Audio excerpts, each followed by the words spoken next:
contains mild peril.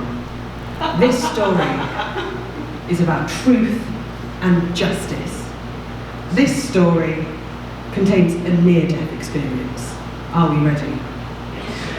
We start the story. I was 8 years old. I grew up in England, in the south of England, in a nondescript, semi-rural town, and contrary to what you see before you today, I was not a sporting child. Children would rather go and play a short than pick me for their team. However, I smelled glory when it was announced that my school, my very own school, would be hosting the region's swimming tournament.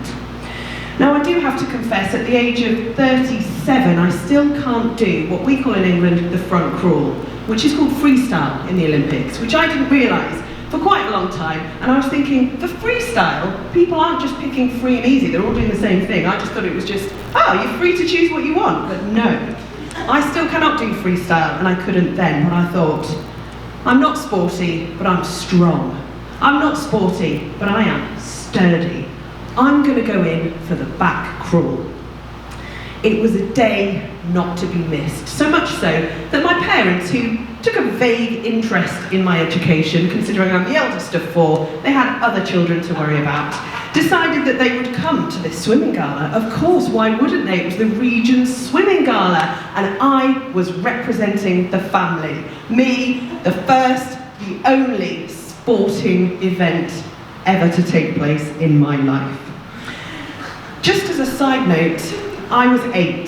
3 years later, my mum Jeanette would be diagnosed with Huntington's disease, which is a degenerative neurological condition, which means that just as a toddler and a child learns things in sequential order, eventually can walk, talk, eat, chat, socialise, go running, my mum, rather than learning, unlearned all of these things in a very messy, difficult way. She was diagnosed when I was 11. She died when I was 24. 8-year-old me had no idea this was coming.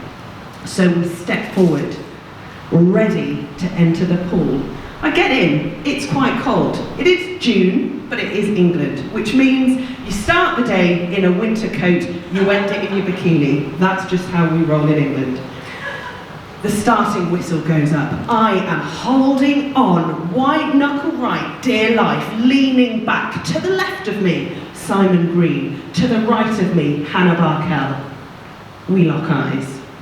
I see them. I will win. I will beat them. The whistle blows. Off I go. My heart is pounding. The chlorine is burning and stinging my eyes, but I do not care. My mum, my dad are here. I can see that podium. I will be on that podium. We go. I take a little subtle look. Simon, we are head to head. Hannah, goodbye. She's gone. I've beaten her.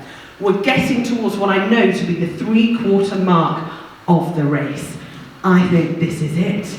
I can do this. My chest is burning. I have never felt such want and will to win. It is here. I am in touching distance. Until over it comes. One rogue hand slaps me. I think, what was that? Another one, until I am submerged. I don't understand what is going, but I am still kicking. I am still fighting for that finish line. We reached the finish line. What had happened? Simon Green swam over the top of me and took first place.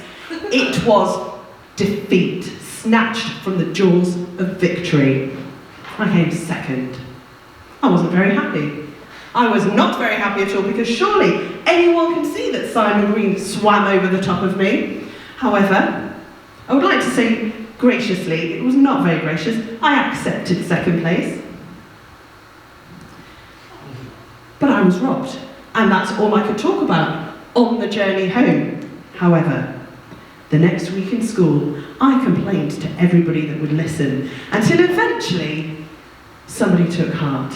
And the sticker book that I had to reward my achievements, instead of a second place sticker, it was overstuck with a first place sticker.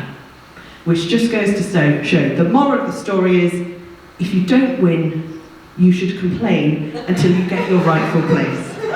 And the secondary moral story is, actually, if you're a parent, just showing up is what matters, because you don't know when the last time that you will show up for your children. You don't know the last time that you might see something which on the face of it is an everyday or an every year occurrence, but actually to that child, they're still remembering it 30 years later. Thank you very much.